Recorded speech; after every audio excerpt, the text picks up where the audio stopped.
Irmãos amados, nós vamos abrir a palavra de Deus, o Evangelho de Cristo, conforme o registro de Marcos, Evangelista Marcos, capítulo 5, versos 21 a 24. Marcos 5, 21 a 24.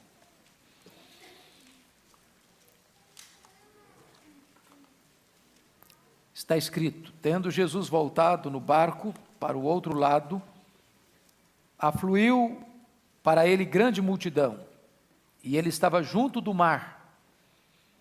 Eis que se chegou a ele um dos principais da sinagoga, chamado Jairo, e vendo-o, prostrou-se a seus pés, e insistentemente lhe suplicou: minha filhinha está à morte, vem e impõe as mãos sobre ela, para que seja salva e viverá. Jesus foi com ele. Verso 35.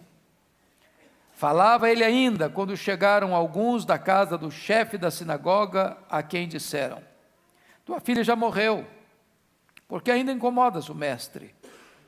Mas Jesus, sem acudir a tais palavras, disse ao chefe da sinagoga: não temas, crê somente. Contudo, não permitiu que alguém o acompanhasse, senão Pedro e os irmãos Tiago e João. Chegando à casa do chefe da sinagoga, viu Jesus o alvoroço, os que choravam e os que pranteavam muito. Ao entrar, lhes disse: por que estáis em alvoroço e chorais? A criança não está morta, mas dorme. E riam-se dele.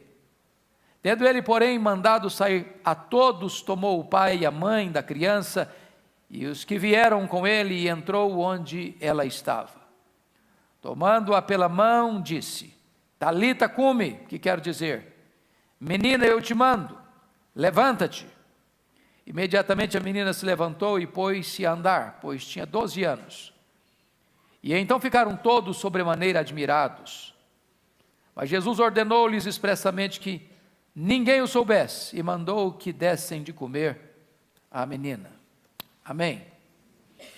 Eu quero pensar com vocês nesta manhã sobre o tema Jesus, a esperança dos desesperançados.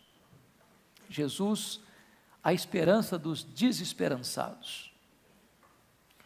Todo o contexto desta passagem retrata esse fato. Se vocês perceberem, no capítulo 4, Jesus socorre os discípulos numa tempestade convulsiva que ameaçava levá-los a um naufrágio. Em seguida, diz a Escritura que Jesus liberta um homem endemoniado, que vivia nu, se ferindo com pedras, dentro de um cemitério, cheio de fúria, rejeitado pela família e enjeitado pela sociedade. Um espectro humano, um aborto vivo. E Jesus não apenas liberta, não apenas perdoa, não apenas salva, mas transforma aquele homem num missionário. Depois, em seguida, Jesus cura uma mulher há 12 anos sofrendo de uma hemorragia severa, que gastara todos os seus recursos com a medicina da época sem lograr sucesso no tratamento. E apenas tocando nas vestes de Jesus, essa mulher tem a hemorragia estancada, tem a cura completa, e Jesus não apenas cura aquela mulher da sua enfermidade física, mas oferece a ela o seu perdão e a sua salvação. Agora vem esse texto. Jairo é um chefe da sinagoga. Jairo é um homem conhecido e respeitado em Cafarnaum. Jairo é um homem que exerce liderança entre o seu povo. Mas Jairo tem uma única filha. E essa menina tem 12 anos. E essa menina adoece. E eu imagino que ele deve ter buscado todos os recursos da medicina da época, mas ele não alcançou resultado positivo. E a menina foi piorando e piorando e piorando. Chega um momento em que Jairo toma uma decisão: eu vou a Jesus. Há esperança em Jesus. Se Jesus colocar as mãos sobre a minha filha, ela vai ser curada. Por mais grave que seja essa enfermidade, para Jesus não tem causa perdida. Jesus é a esperança dos desesperançados. Mas, irmãos, nós não estamos aqui hoje apenas para retratar um fato do passado, apenas para olhar pelas lentes do retrovisor. Nós não estamos aqui apenas para relatar o que Ele fez no passado. Nós estamos aqui porque cremos que Ele é o mesmo ontem, hoje e para sempre é o mesmo. Nós estamos aqui hoje porque entendemos que Jesus Cristo está no trono, que Ele está à destra de Deus Pai, que Ele vela por nós e que Ele atende ao clamor do aflito. Nós estamos aqui hoje porque cremos que não importa a gravidade do problema que você carrega, não importa a dor que pulsa em seu peito, não importa a gravidade da enfermidade que assola o seu corpo, não importa a gravidade do pecado que atormenta a sua alma, hoje Jesus pode também trazer resposta à sua aflição. E esse texto está dividido em 2 pontos. O primeiro ponto é que Jairo vai a Jesus levando a sua causa desesperadora. Eu espero, em nome de Jesus, que cada um de nós aqui possa levar a nossa causa e colocá-la aos pés de Jesus. Cada pessoa aqui talvez tenha uma causa diferente, uma luta diferente, um drama diferente, uma necessidade diferente, um problema diferente, um pecado diferente, uma necessidade particular, mas eu quero dizer para você e encorajar você a levar esta causa e colocá-la aos pés de Jesus. Primeira coisa que eu noto no texto é que o desespero de Jairo levou a Jesus com um senso de urgência. Tem hora que os problemas da vida vêm, irmãos, como fatores pedagógicos. Tem hora que a aflição é nossa aliada. Tem hora que os problemas nos empurram para os pés de Jesus. Tem hora que o conforto, a saúde, a prosperidade, o sossego, a tranquilidade, a serenidade, todas as benesses da providência comum de Deus podem nos tornar assim, acomodados, sonolentos espiritualmente. Achamos que somos completamente autossuficientes, mas de repente chega o problema, de repente chega uma crise, de repente chega uma enfermidade, de repente chega um desemprego, de repente chega um problema financeiro, de repente chega uma crise conjugal, de repente surge um problema com os filhos, com os netos, de repente a crise bate à nossa porta. E muitas vezes, com a cooperação da graça de Deus, as aflições podem nos levar apressadamente aos pés do nosso Salvador. E foi isso que aconteceu com Jairo. O seu dinheiro não resolveu o problema, seu prestígio não resolveu o problema, seus amigos não resolveram o problema, a sua sinagoga não resolveu o problema, a sua religião não resolveu o problema, e quando ele percebeu que todos os recursos da terra lhe faltaram e não puderam lhe assistir na dor, ele corre para ter um encontro com Jesus. Segunda coisa, o desespero de Jairo levou Jairo a romper algumas barreiras. A primeira barreira que ele precisou romper certamente foi a barreira da sua posição. Ele era um chefe da sinagoga, ele era um líder da sinagoga, e certamente ele era um homem conhecido, um homem de reconhecida e notada reputação entre o seu povo, e ele sabia que essa posição, tanto religiosa, quanto social, quanto econômica, poderia ser um obstáculo para ele demonstrar humildade em público, numa praia, porque Jesus tinha acabado de chegar, estava à beira-mar, a multidão estava lá, e ele vai publicamente, e ele se prostra, e ele suplica, e ele pede. Tem muita gente que deixa de ir a Jesus por orgulho, por soberba, por altivez, por coração duro, porque o nariz está empinado, porque a cerviz não se dobra. E sabe, irmãos, o orgulho pode nos privar das maiores bênçãos na vida.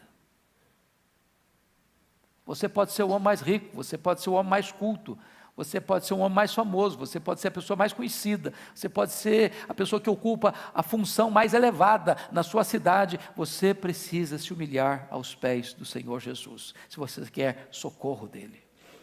Terceiro, segundo lugar, ele enfrenta a barreira da oposição dos líderes religiosos, porque se você notar, a partir de Marcos 3:6, os líderes religiosos de Israel já estão tramando a morte de Jesus. Então ele percebe que, como líder da sinagoga, ao ir a Jesus, ele enfrentava um problema de fogo amigo. Ele enfrentava oposição entre seus pares. Ele enfrentava oposição a partir dos religiosos da época. Ele enfrentava a oposição do sinédrio judaico, dos escribas, dos fariseus. Ele sabia que ir a Jesus implicava em que ele teria que enfrentar alguns dilemas de relacionamento entre as pessoas que olhavam para ele como um homem que não podia favorecer a causa desse Messias. E quanta gente que ainda hoje deixa de ir a Jesus preocupado com críticas. O que é que a minha família vai falar? O que é que meus colegas de escola vão falar? O que é que meus colegas de trabalho vão falar? O que é que as pessoas que convivem comigo das altas rodas da sociedade vão falar? Enquanto houver qualquer reserva no seu coração, qualquer medo no seu coração, qualquer preocupação com a opinião das pessoas no seu coração, você privará você mesmo da bênção de Deus. Agora notem, terceiro lugar aqui é que o desespero de Jairo levou a prostrar-se aos pés de Jesus. E 3 fatos nos chamam a atenção aqui. Primeiro, Jairo se humilhou diante de Jesus. Ele poderia ter ido e ficado de pé, nenhum problema nisso. Ele poderia ter tentado falar de igual para igual. Ele poderia ter dito: olha, eu sou o chefe da sinagoga e eu tenho um problema e eu gostaria que o senhor me atendesse. Ele poderia dizer: olha, eu sou um homem muito importante nessa cidade, eu sou o líder espiritual dessa sinagoga, e a sinagoga de Cafarnaum era a sinagoga onde Jesus frequentava, porque a sinagoga de Cafarnaum era ali o quartel-general onde Jesus estava, na cidade onde Jesus escolheu para morar durante os 3 anos de ministério. Mas não, ele abre mão de tudo isso, e diz a Bíblia que ele se humilha, ele se prostra aos pés de Jesus. Ele não exigiu nada, ele pediu com humildade, ele se curvou e não expôs seus predicados, nem tentou tirar proveito da sua condição social, nem da sua posição religiosa. Mas deixa eu dizer uma coisa para você: o lugar mais alto que um homem, que uma mulher pode estar na vida, é aos pés de Jesus. Quando você está aos pés de Jesus, você subiu ao cume do monte da relevância da vida. Segundo lugar, Jairo clamou com perseverança. Veja você comigo o que está escrito no verso de 23: e insistentemente lhe suplicou. Ele não chegou e disse: Jesus, eu preciso de ajuda, vai lá em casa, minha filha está enferma, impõe as mãos sobre ela para ser curada. Se levantou, deu as costas e foi embora. Diz o texto que ele insistentemente suplicou. A pergunta é: por que às vezes Jesus espera que alguém suplique insistentemente? Por que Jesus às vezes não atende na hora? Quando Jesus espera que você suplique insistentemente, Ele está tratando com você. Ele está medindo o grau de perseverança, de persistência, de quão consciente você está da sua necessidade, ou quão desesperadamente você quer uma ação e uma intervenção dele. Jairo suplica com insistência, ele persevera na oração, ele tem uma causa, ele não está disposto a desistir dela. Meus amados, nós temos causas urgentes, E precisamos orar, e perseverar na oração, e insistir, e pedir, e clamar, e bater. Porque quando Deus estabelece isso, Ele quer trabalhar mais na nossa vida. Mas notem mais. Terceiro lugar, Jairo clamou com fé. Vejam comigo.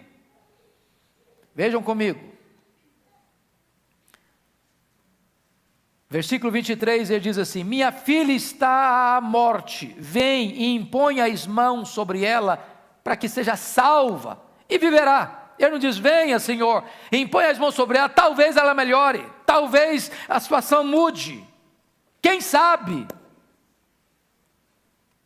Eu estou apelando, porque de repente isso vai funcionar. Não, ele não tem espaço para dúvida no seu coração. Ele crê que Jesus pode, ele crê que Jesus faz, ele anseia pela ação específica e eloquente e eficaz de Jesus na vida da sua filha. A fé de Jairo germinou no solo do sofrimento, foi severamente testada, mas foi também amavelmente encorajada. Então esse é o primeiro ponto da mensagem. Jairo vai a Jesus levando o seu desespero. O segundo ponto dessa mensagem é que Jesus vai com Jairo levando esperança para o seu desespero. Olha o verso 24 comigo. Jesus foi com ele. E aqui eu gostaria de chamar a sua atenção para algumas lições. Primeira, quando Jesus vai conosco, podemos ter a certeza de que Ele se importa com a nossa dor. Ele não é indiferente. Ele não é insensível. Ele não vai forçado, constrangido, mal-humorado. Ele se importa com você. Ele conhece o seu nome. Ele conhece a sua vida. Ele conhece o seu passado, Ele conhece o seu presente, Ele conhece o seu futuro. Ele conhece aquilo que ninguém viu, que ninguém vê, que ninguém pode ver. Ele conhece o seu coração. Ele conhece as suas lágrimas. Ele sabe do que você precisa, Ele sabe quão grave é o problema que você enfrenta. Eu quero dizer para você que ninguém vem a Jesus para receber fora. Todo aquele que vem a mim, disse Jesus, eu receberei. Todo aquilo que o Pai trouxer a mim, eu acolherei. Ele não manda ninguém embora. Então se você vier, se o seu coração estiver quebrantado, Ele não vai rejeitar você. Ele vai conosco. Agora notem vocês, que as palavras de Jesus neste episódio, do caso de Jairo, fazem toda a diferença para nós, porque notem, Jesus dá 3 palavras para Jairo. A primeira palavra é a palavra da fé. Olha o versículo 36 comigo. Mas Jesus, sem acudir a tais palavras, disse ao chefe da sinagoga: não temas, crê somente, porque ele está enfrentando uma situação. Na medida que ele está indo com Jairo, tem uma multidão ali, e uma mulher resolve encostar nas vestes de Jesus. E ao encostar nas vestes de Jesus, ela é curada. E Jesus então para. E pergunta: quem me tocou? Os discípulos não entenderam a pergunta de Jesus e até repreenderam Jesus. Senhor, está todo mundo te empurrando, o Senhor fala que me encostou, não faz sentido. Você andou no meio de uma multidão? Todo exprimido? Quem te encostou? Todo mundo.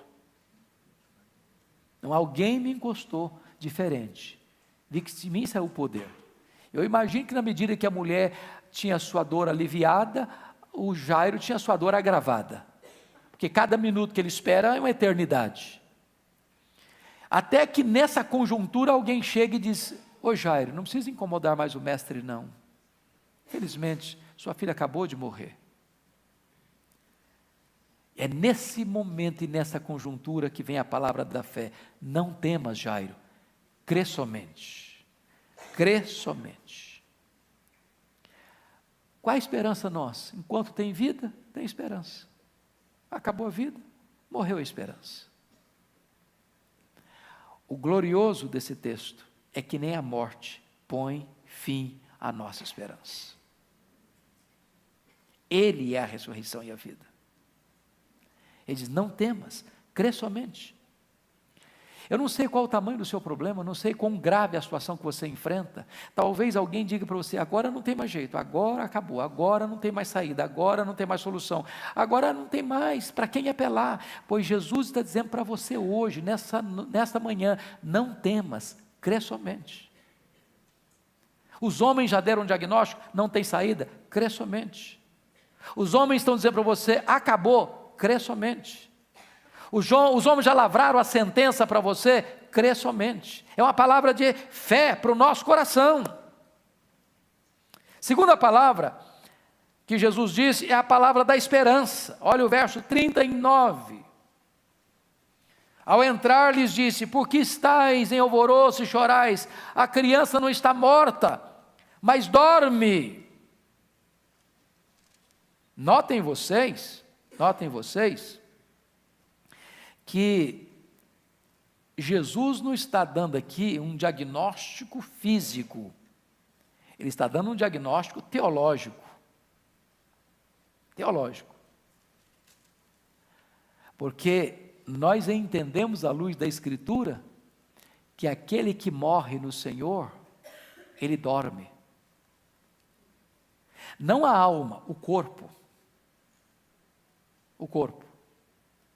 Morrer na Bíblia é a Bíblia usa uma metáfora do sono para descrever aquele que morre. Sabe por quê? Quem dorme vai acordar. Quem dorme não dorme para sempre. E o corpo que dorme, um dia vai ouvir a voz do Senhor, como a trombeta de Deus, e os mortos ouvirão a sua voz e sairão dos túmulos, uns para a ressurreição da vida, outros para a ressurreição do juízo. Portanto, deixa eu dizer para você uma coisa, o crente, ainda que morra, viverá. A morte não tem a última palavra. Então Jairo, para um pouquinho, não morreu, ela está dormindo. Quando hoje você vai num funeral onde a pessoa não tem esperança, morreu, acabou para essa pessoa, não tem mais esperança, acabou. Nós dizemos assim, não é um adeus, é um até logo, Mas em terceiro lugar digo, tem a palavra não apenas da fé, não apenas da esperança, mas a palavra do poder. Olha o versículo 41. Tomando-a pela mão, disse, Talita cumi, que quer dizer, menina, eu te mando, levanta-te. Ou seja, Jairo está diante daquele que é a ressurreição e a vida, daquele que matou a morte com a sua morte, ao ressurgir dentre os mortos, e tem poder sobre a morte. Se a morte é o rei dos terrores, se a morte é o último inimigo a ser vencido, Jesus é o rei dos reis, ele tem poder sobre a morte está dentro da mão dele. A morte não tem poder para desafiá-lo. A menina se levantou, não apenas da morte, mas também da enfermidade. Segundo lugar, irmãos, quando Jesus vai conosco, os imprevistos humanos não podem frustrar os propósitos divinos. Eu fico imaginando aquela cena do Jairo, coração acelerado, meu Deus, a menina está mal, a menina está morrendo, e Jesus está aqui no meio dessa multidão, e ainda surge um imprevisto.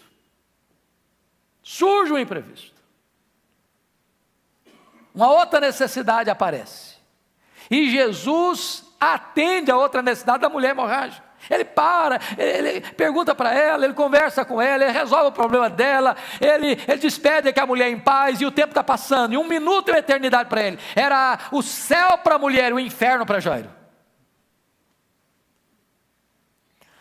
O que significa isso, irmãos? Os imprevistos humanos, que nos afligem tanto, que nos incomodam tanto, que nos perturbam tanto, que nos angustiam tanto, esses imprevistos não podem frustrar os propósitos de Deus. Às vezes parece que está atrasado. Jesus chegou na 4ª vigília da noite, para aqueles discípulos que estavam no mar da Galileia. Jesus chegou em Betânia, depois que o Lázaro estava morto e sepultado há 4 dias. Mas deixa eu dizer para você, Jesus não chega atrasado na sua vida. Ele chega na hora certa. Pode parecer a você atrasado. De repente a circunstância ficou tão severa, tão grave, que diz, agora não tem mais jeito. Pois o impossível dos homens é possível para Jesus. Terceiro ponto que eu chamo a sua atenção aqui. Quando Jesus vai conosco, não precisamos temer ou ter medo de mais notícias. Olha o versículo 36. Mas Jesus, sem acudir a tais palavras, disse ao chefe da sinagoga, não temas, crê somente. Por que ele disse isso? Quando as pessoas chegaram na casa dele e disseram, tua filha já morreu, porque ainda incomodas o mestre? Quando Jesus vai conosco, irmãos, as tragédias nossas ainda têm solução. O beco sem saída ainda tem uma porta de escape. A crise insolúvel para os homens ainda tem uma janela de livramento. Quando as pessoas chegam e dizem, não precisa mais incomodar, não precisa mais orar, agora acabou, agora não tem mais jeito não. Pois aí você é candidato a um milagre. Quando você tem a companhia de Jesus, você não precisa temer mais notícias. É claro que aquela informação parece que arrancou a última faísca de esperança do coração de Jairo. O mundo desabou sobre a sua cabeça. A dor do luto de uma filha única mexeu profundamente com a sua alma. Mas, na Bíblia, a fé não procede do milagre.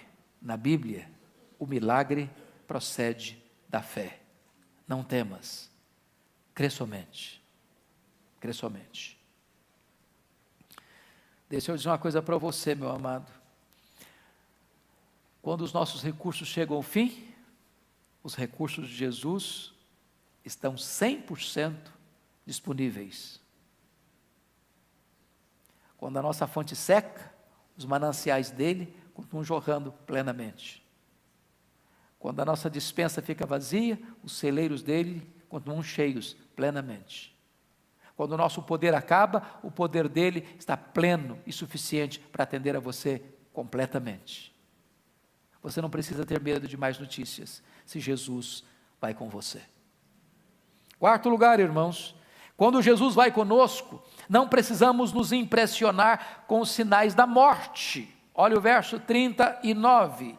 Ao entrar, lhes disse, por que estáis em alvoroço e chorais? A criança não está morta, mas dorme. Olha que coisa.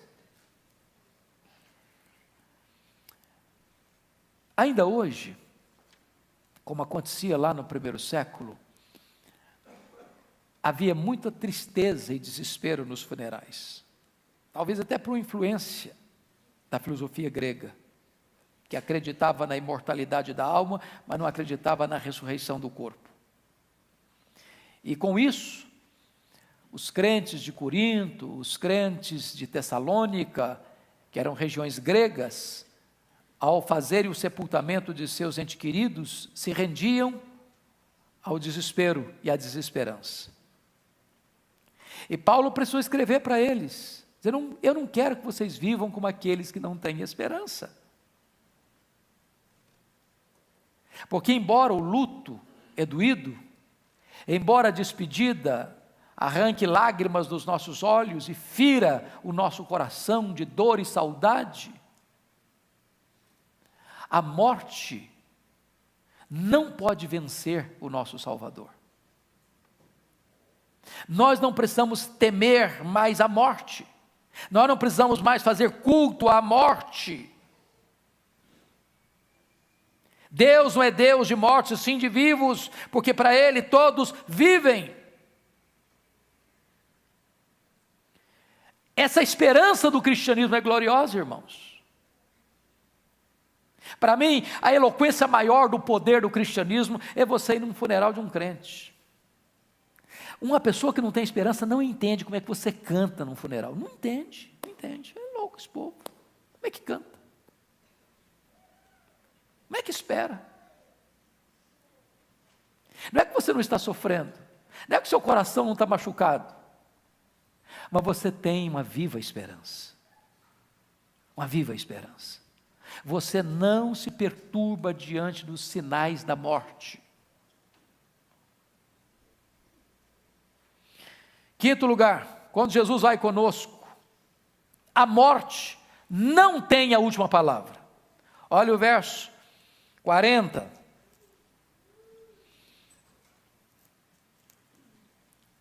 E riam-se dele.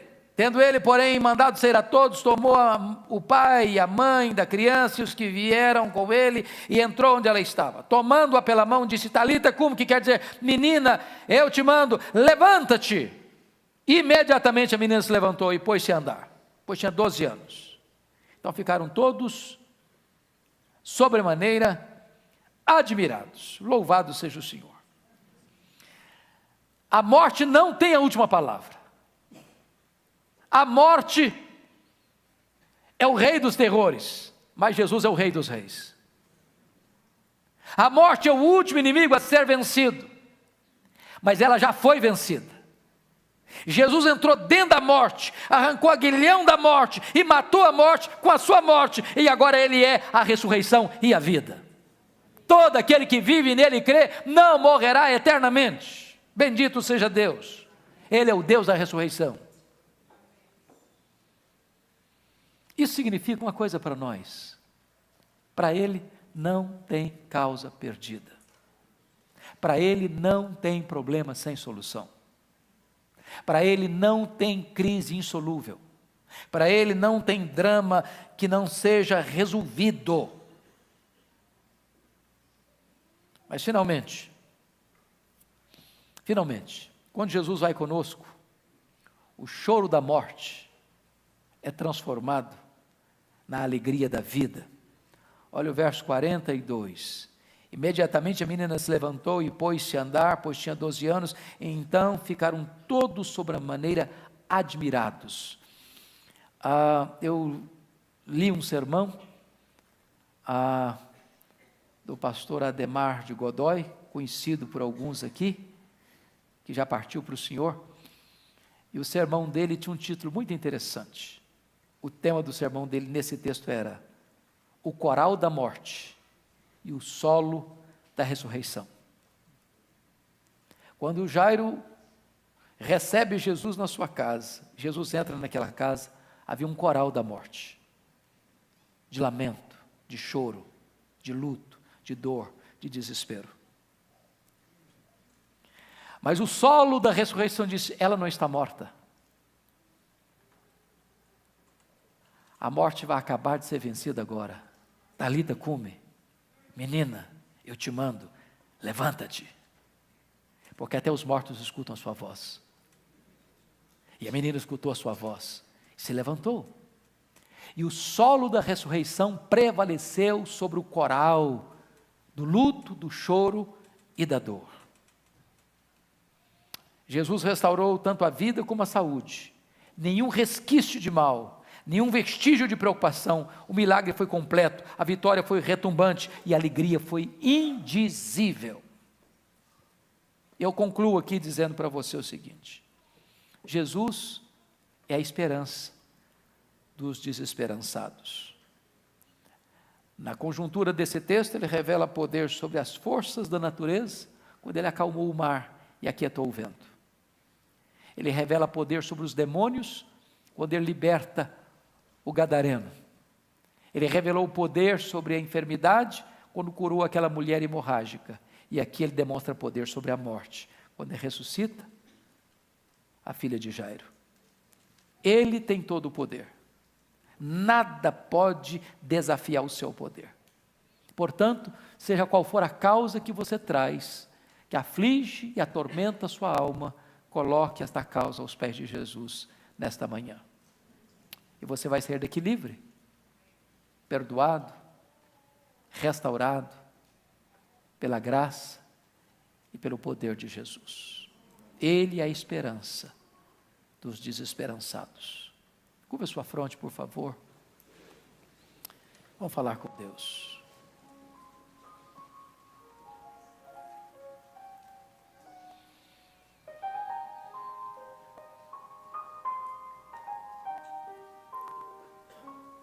Leve a sua causa a Jesus hoje. Prostre-se aos pés dele hoje. Peça a ele insistentemente, humildemente hoje. E tenha convicção de que ele vai com você. Ele vai à sua casa com você. Ele tem o poder de transformar o cenário de desesperança da sua casa em celebração de alegria. Talvez há sinais de morte dentro da sua casa. Há dor dentro da sua casa. Há choro dentro da sua casa. Há tristeza dentro da sua casa. Há problemas insolúveis dentro da sua casa. Mas se Jesus vai com você, você não precisa ter medo. Se Jesus vai com você, há uma palavra de fé, há uma palavra de esperança, há uma palavra de poder. Se Jesus vai com você, as circunstâncias adversas e os imprevistos não vão frustrar o plano dele. Se Jesus vai com você, você não precisa temer a morte. Se Jesus vai com você, o solo da ressurreição prevalecerá sobre o coral do choro, do luto e da dor. Ah, Senhor, toma-nos em tuas mãos nesta manhã. Traz paz ao teu povo. Enxuga as lágrimas do teu povo. Refrigera a alma do teu povo. Traz alegria indizível ao teu povo. Reverte, Senhor, aquelas situações de dor, de tormento, de sofrimento, de angústia e de desespero. Ah, Senhor, vá conosco, vem conosco à nossa casa.